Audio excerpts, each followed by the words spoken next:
जय भीम। जय भारत। जय मंडल। जय जवाहर। जय संविधान। आज अचानक से एक विशेष लाइव, उस लाइव का उद्देश्य बहुत साफ सुथरा है संदेश के तौर पे, और मुझे लगा कि आज के दिन लाइव आके अपनी बात रखनी चाहिए, इसलिए मैं आपके बीच हूं। इस महत्वपूर्ण दिन अपनी बात रखने के लिए मैं बहुजन समाज में जो समय समय पे संत गुरु महापुरुष जन्मे, उन सभी संतों गुरुओं महापुरुषों को नमन करता हूं। नमन इसलिए करता हूं क्योंकि वो थे तो हम हैं। महामानव तथागत बुद्ध, संत श्रोमणी सतगुरु रविदास, भगवान वाल्मीकि, गुरु नानक देव, संत कबीर, गुरु घासीदास,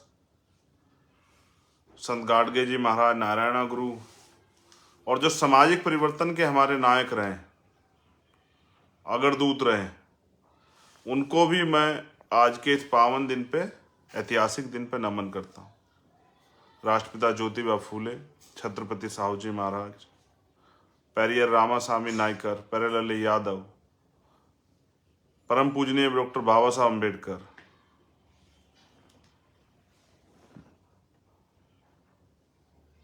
मान्यवर दीना भाना वाल्मीकि साहब,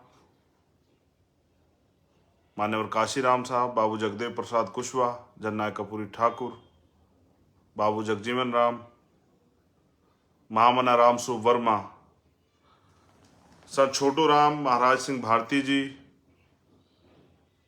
मान्यवर कुंभाराम आर्य जी, ऐसे सभी महापुरुष, संतराम बी ए प्रजापति जी, जिन्होंने अपना पूरा जीवन शोषितों वंचितों के जीवन में परिवर्तन के लिए और उनको हक अधिकार मिले, इसके लिए लगाया, उन सभी रहबरों को नमन करता हूं।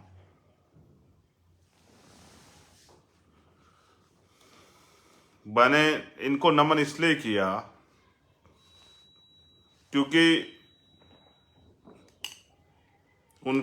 उनका संघर्ष, उनका बलिदान, उनके द्वारा दिखाया गया रास्ता हमें आज आज़ाद भारत में लड़ने का अवसर और दोस्त और दुश्मन की पहचान करने का अवसर देता है। हमें जानकारी देता है, हमें रास्ता दिखाता है, हमें गलत सही का एहसास कराता है, इसलिए मैंने उनको नमन किया। लेकिन आज जिस विषय पर मैं बात कर रहा हूं वो बहुत महत्वपूर्ण। आज 2 अप्रैल 2018, मैं सुबह से देख रहा हूं कि हमारे लोग पूरे देश में जगह जगह पर अपने प्रोग्राम आयोजित कर रहे हैं इस 2 अप्रैल के आंदोलन को स्मरण करते हुए, याद रखते हुए। लेकिन मैं आपको कुछ कड़वी सच्चाई से रूबरू कराना चाहता हूं। जैसे हमारे संतों गुरुओं के साथ जो वीरांगनाएं हुई हैं बहुजन समाज में, उनकी भी एक अलग मान्यता है, उनका भी एक संघर्ष है। लेकिन क्योंकि भारत पुरुष प्रधान है तो हमने अक्सर महिलाओं के संघर्ष को नकारा। माँ सावित्रीबाई फूले, माँ रमाबाई, माँ फातिमा शेख, माँ अवंतिकाबाई लोधी, माँ झलकारी बाई, माँ उदादेव पासी, माँ पन्नाधाय, माँ आशा गुजरी, माँ के रूप में मैं उनको मानता हूँ, फूलन देवी, अन्याय के खिलाफ शक्ति का प्रतीक। मैं उन सब वीरांगनाओं को भी नमन करता हूँ जिन्होंने अपने प्राण, अपना जीवन, हम सुरक्षित रहें, हमें समानता का जीवन मिले। और जब हमारे गुरु संत महापुरुष आंदोलन को संघर्ष कर रहे थे तब उन्होंने उनके साथ निभाने में दिया। तो 2 अप्रैल 2018 ये एक बहुत बड़ा दिन है, इतिहास में दर्ज हुआ है दिन। किस लिए दर्ज हुआ? कि हमने अपने अधिकारों की लड़ाई लड़ी। इसको हम 2-3 नामों से जानते हैं। जैसे हम इसको बलिदान दिवस के नाम से भी जानते हैं, जैसे हम इसको बहुजन एकता दिवस के भी नाम से जानते हैं, हम इसको बहुजन संघर्ष दिवस के नाम से भी जानते हैं, हम इसको शहादत दिवस के भी नाम से जानते हैं। लेकिन ये शहादतें क्यों और किस लिए, और उस शहादतों से हमने क्या सीखा, और भविष्य की क्या तैयारी हमारे पास? 2 अप्रैल का आंदोलन क्यों करने की जरूरत पड़ी? जब सुप्रीम कोर्ट ने हमें हमारे मिले संवैधानिक अधिकार SC/ST एक्ट को कमजोर करने का प्रयास किया, तब हमने हमारे अंदर एक चेतना जागरूक हुई और हम लोग सड़कों पे आए, लाखों लाखों की संख्या में। सुबह के समय मजाक बना, जैसे शुरुआत में भीम आर्मी का बनता था कि ये नौजवान क्या करेंगे, ये कल के बच्चे क्या करेंगे। फिर दोपहर में विरोध हुआ कि ये सड़कें जाम कर रहे हैं, ये हल्ला मचा रहे हैं, और फिर अंततः दोपहर बाद ये स्वीकार किया देश ने कि SC/ST अपने अधिकारों के लिए सड़क पर निकला, और इतनी बड़ी ताकत से निकला कि केंद्र की सरकार को और सुप्रीम कोर्ट दोनों को झुकना पड़ा। लेकिन मेरे प्यारे साथियों, मैं आज बात कर रहा हूँ अपने नौजवान साथियों से, अपने सम्मानित जो मुझसे बड़े उनसे, अपनी बहनों से, माँओं से, अपने बच्चों से, अपने आने वाली पीढ़ियों से, जो नस्लें अभी छोटी छोटी हैं। एक अधिकार को निष्प्रभावी करने का काम किया। हम लोग इतना चिल्लाए, हमने हंसते हंसते शहादतें दी, हजारों लोगों ने मुकदमे झेले। आज भी मुझे बहुत सारे साथी सुन रहे होंगे जिन्होंने मुकदमे झेले, रासुका लगी। सरकार के द्वारा जो अन्याय है, आप आए थे अपनी मांग, अपने हक की आवाज उठाने, कई जगह आपको हिंसा का शिकार होना पड़ा, कई जगह आप पे गोलियां चली, कहीं आपको पुलिस की लाठियां खानी पड़ी। ऐसा माहौल बना डर का, झूठे मुकदमे लगाए गए। जब सरकार किसी आंदोलन को दबाना चाहती है तो इन सब चीजों का सहारा लेती है, सत्ता के जरिए, प्रशासन के जरिए, पुलिस के जरिए। लोगों को जेलों में ठूसा गया, मारपीट की गई, जबरन डराने का इंतजाम किया गया। इन सब के बाद सरकार को झुकना पड़ा। लेकिन मेरा सवाल ये नहीं, उससे भी बड़ी तैयारी सरकार ने की। हमारा मिला हुआ आरक्षण, हमें मिली हुई संवैधानिक नौकरियां, हमें मिली हुई जमीनें, हमें संविधान के जरिए सम्मान का जीवन जो मिल रहा है, हमारे लिए जो नए अवसर। अब नया इस बार का आप बजट देखो तो सरकारों का आपको एहसास होगा, पहले हमारे लिए SC/ST के लिए नई पॉलिसियां होती, योजनाएं होती थी, हमें अपने पैरों पर सशक्तिकरण के लिए, हमें अपने पैरों पर खड़ा करने के लिए। लेकिन आज की सरकारों के एजेंडे में नहीं। ये मैं नहीं कह रहा हूं, ये आप अगर चेक करोगे तो बजट आपको पता लग जाएगा। पहले बजट चेक कीजिए और अब के बजट चेक कीजिए। जो पैसा आपको तरक्की के लिए, आपको आगे बढ़ाने के लिए, आपको अपने पैरों पे खड़ा करने के लिए, इन वर्गों के सशक्तिकरण के लिए खर्च होता था, अब वो नहीं है। सरकारों ने वो खत्म कर दिया।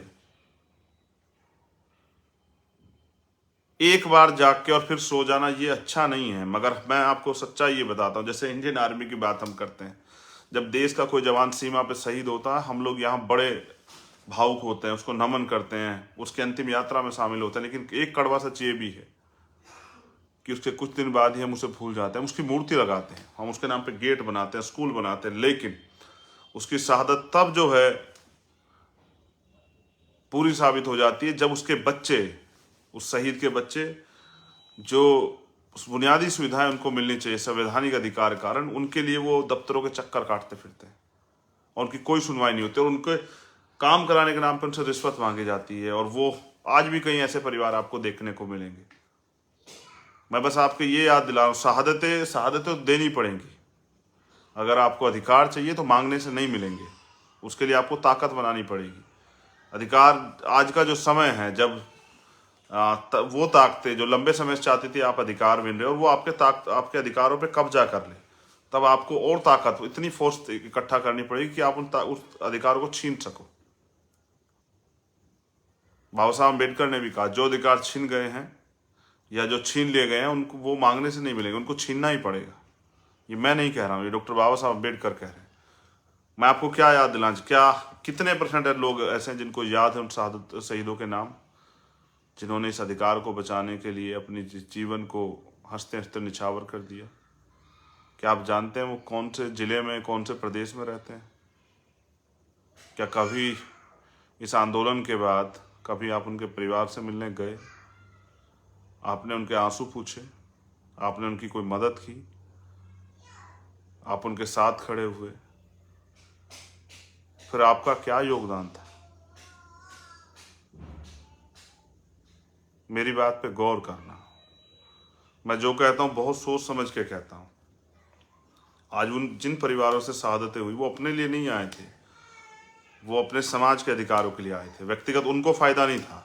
जैसे आज पूरे देश में भीम आर्मी के नौजवान लड़ रहे हैं, वो अपने व्यक्तिगत फायदे के लिए नहीं लड़ रहे हैं, वो समाज के हितों के लिए लड़ रहे हैं, समाज पे होने वाले अन्य अत्याचार के खिलाफ लड़ रहे हैं। उनका अपना कोई व्यक्तिगत एजेंडा नहीं। राजनीतिक कारणों से, किसी और कारण से आप उनको बुरा भला कह सकते हैं, लेकिन आप उनके जितना काम नहीं कर सकते। और हमने खोए हैं ऐसा आंदोलन बहुत सारे साथी। मैं तो आपसे कह रहा हूँ, आप अपने सच्चे मन से पूछो, अपने दिल पे हाथ रख के, क्या आपको उन शहीदों के नाम याद है जिन्होंने इस अधिकार को बचाने के लिए कुर्बानियां दी थी? क्या कभी पीछे पलट के आपने उनको देखने जानने का प्रयास किया?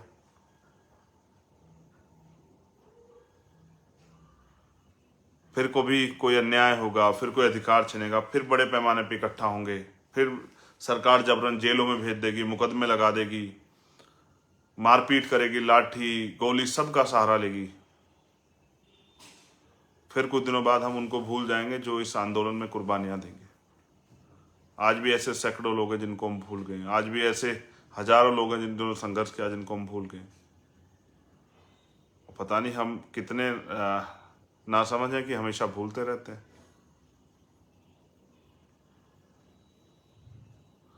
मैं तो बस आपके याद दिला रहा था कि वो सब नौजवान अपने निजी स्वार्थ में नहीं, समाज के मान सम्मान की रक्षा के लिए सड़कों पर आए थे। उनके हिस्से में क्या आया, उनके परिवारों के हिस्से में क्या आया, मैंने तो वादा किया अपने लोगों से, जिस दिन मेरे पास अवसर होंगे मैं दिखाऊंगा उन परिवारों के लिए हम क्या कर सकते हैं। लेकिन उससे भी बड़ा अन्याय रोज जो जाति धर्म के नाम पे इस देश के वंचित वर्ग के लोग सहते हैं, जातिगत हिंसा, रोज वो भी सह देते हैं। जो सीवर में हम लोग सहते हैं, गटर में उतर के जो हमारी जान जाती, वो भी सह देते हैं। और क्योंकि व्यवस्था ने हमें इतना कमज़ोर बनाया और सत्ता हमारे हाथ में नहीं है कि मजबूरी में अपना घर का चलाने के लिए, अपने बच्चों के पेट में रोटी पहुंचाने के लिए, उनकी किताबें, उनकी इलाज के खर्चे के लिए, घर में परचून के सामान के लिए, रसोई के सामान के लिए हमें मजबूरी में काम करना पड़ता है। मेरा काम है आपको समझाना। मैं आज आपको राजनीतिक बात बताने नहीं आया, मैं तो बस आपसे कहने आया हूँ कि क्या आप शहादतों का मूल समझते हैं? अगर समझते हैं तो फिर जो लोग लड़ रहे हैं उनका साथ दीजिए। उसके बाद भी हमने 2 बार भारत बंद किया है, कोई शहादत नहीं हुई, क्योंकि बिना नेतृत्व के अगर आंदोलन होगा तो नुकसान की संभावना ज़्यादा है, अगर दिशा निर्देश नहीं होंगे। उस आंदोलन से मैंने बहुत सीख ली थी। मैं उन हजारों नौजवानों को सलूट करता हूँ, जय भीम, क्रांतिकारी जय भीम पेश करता हूँ, जय जोहार पेश करता हूँ, जिन लोगों ने इस अन्याय में बहुत सारे दुख सहे, खूब मार खाई, खूब अन्याय सहा, आज भी मुकदमे झेल रहे हैं। मैं उन सभी नौजवानों को जो जहां भी और मुझे सुन रहा है, सोचे मैं स्पेशल आप ही का नाम लेके कह रहा हूं कि मेरे भाइयों, आपने उस दिन को, आज का जो दिन था 2 अप्रैल 2008, आपने उसको इतिहास में दर्ज करा दिया। आप योद्धा हो, और आपको पैदा करने वाली माँ और पिता भी योद्धा हैं, जिन्होंने आप जैसे योद्धा को जन्म दिया। मुझे गर्व है कि मैं आप में से एक हूँ। मुझे गर्व है कि जब आप लड़ते हैं तो इतिहास में दर्ज कर हो जाते हैं, और इतिहास में दर्ज करा देते हैं अपने संघर्ष को। आप सब भाइयों को मेरी तरफ से दोबारा से जय भीम। आपका संघर्ष, आपका बलिदान व्यर्थ नहीं जाएगा। मैं ये बताने के लिए लाइव हूँ कि आपने जो दर्द सहा वो भी व्यर्थ नहीं जाएगा। आपने जो जिन उम्मीदों के साथ वो लड़ाई लड़ी वो भी व्यर्थ नहीं जाएगी। हमारे महापुरुषों के अधूरे सपने भी पूरे होंगे। उनके संघर्ष की का जो मोल है वो भी उद्देश्य जो मोल है वो भी जिंदा रहेगा, वो उद्देश्य भी जिंदा रहेगा, वो उम्मीदें भी जिंदा रहेंगी, हम कामयाब भी होंगे। लेकिन इस तरह भूलने से काम नहीं चलेगा। मैं भी 16 महीने जेल में रहा। हमारे लोग राजनीतिक कारणों से कुछ आरोप लगा देते हैं, लेकिन कभी 2 दिन समाज के लिए घर से निकलिए तो शायद आपको एहसास हो जाएगा कि क्या सहता है क्रांतिकारी, एक समाज सेवी, जब वो समाज की लड़ाई लड़ने के लिए बाहर निकलता है। दूसरे लोगों का विरोध होता है और अपने लोग भी जाने अनजाने में उसका मनोबल तोड़ने का काम करते हैं। 500 से ज़्यादा दिन होते हैं।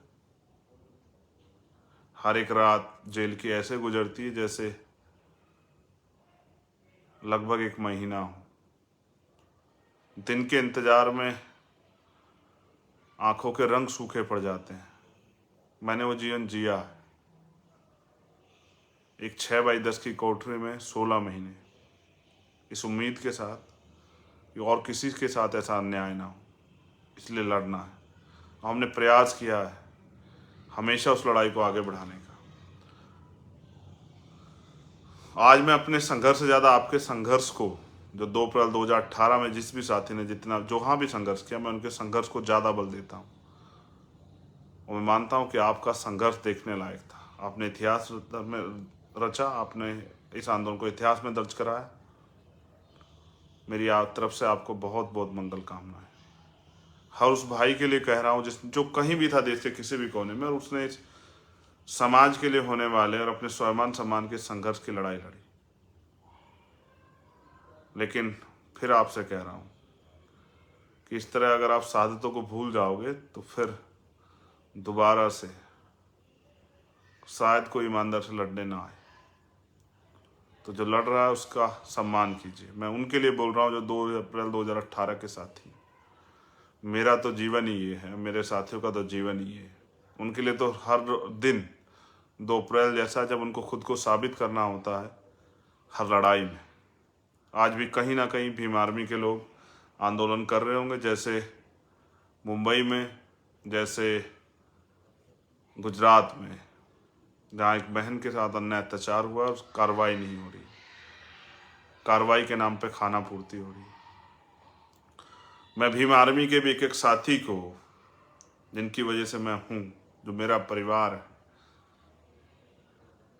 जिनकी वजह से भीम आर्मी का एक छोटा सा सिपाही गौरवान्वित होता है, जो देश के सभी कोनों में रह के अन्याय के खिलाफ लड़ते हैं, जो नीला पटका शान से पहनते हैं और उस नीले पटके के लिए कोई भी कीमत चुकाने को तैयार है उसके सम्मान के लिए। मैं उन सभी साथियों को भीम आर्मी की बहुत बहुत बधाई और मंगल कामनाएं देता हूँ। मैं उनके लिए ये भी आशा और उम्मीद करता हूँ कि आने वाले कल में वो इस समाज के जरिए, राजनीतिक आंदोलन के जरिए देश का नेतृत्व भी करेंगे, अपने अपने प्रदेशों में भी नेतृत्व करेंगे और अपने प्रदेश की जनता खुशहाल करेंगे। और जो राजनीति के नाम पे भ्रष्टाचार और खेल हुआ है यहाँ पैसे का, उसको बंद करके ईमानदारी से अपने लोगों के लिए काम करेंगे, उनके दुख को दूर करने का प्रयास करेंगे। मेरे कंधों पे करोड़ों लोगों की जिम्मेदारी।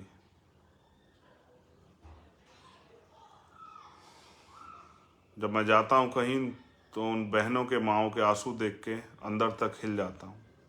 वो उम्मीद करती हैं कि कल ये हमारा सहारा होगा। जिस तरह घर में अपने बेटे को देखती है, इस तरह से हमें भी देखती है कि ये बेटे की तरह मेरे जीवन में कुछ परिवर्तन करेगा। मैं वादा करता हूँ उन करोड़ों माँओं से, अपनी उन बहनों से, करोड़ों अपने उन भाइयों से, आज के इस पवित्र दिन, आज के इस ऐतिहासिक दिन, कि हम इसी जीवन में अपने महापुरुषों का सपना भी पूरा करेंगे, बाबा साहब अम्बेडकर और माननीय काशीराम साहब का, और सामाजिक परिवर्तन, आर्थिक मुक्ति के आंदोलन को सफल भी करेंगे। इस देश के संविधान की रक्षा भी करेंगे, उसको लागू भी कराएंगे। बस आप संघर्ष को ना भूलें और आपके हाथ वो मेरी पीठ पे हों, या मेरे हाथ में हों, जो मुझे आगे बढ़ने का हमेशा उत्साह देते हैं। भीम आर्मी को उत्साह देता रहे, आज़ाद समाज पार्टी को ताकत देते रहे। बहुत बहुत धन्यवाद। आप सभी के लिए पुनः मंगल कामनाएं। एक बार पुनः उन सभी वीरों को नमन जिन्होंने अपना सब कुछ, अपना जीवन सर्वत्र निछावर किया समाज के मान सम्मान के लिए। उनके माता पिताओं को, उनके परिवारों को नमन। जय भीम। मैं वादा पुनः दोहराता हूँ कि जिस दिन हम ताकत में होंगे उस दिन परिवारों के लिए वो करेंगे जो शायद पहले कभी ना हुआ। जय भीम।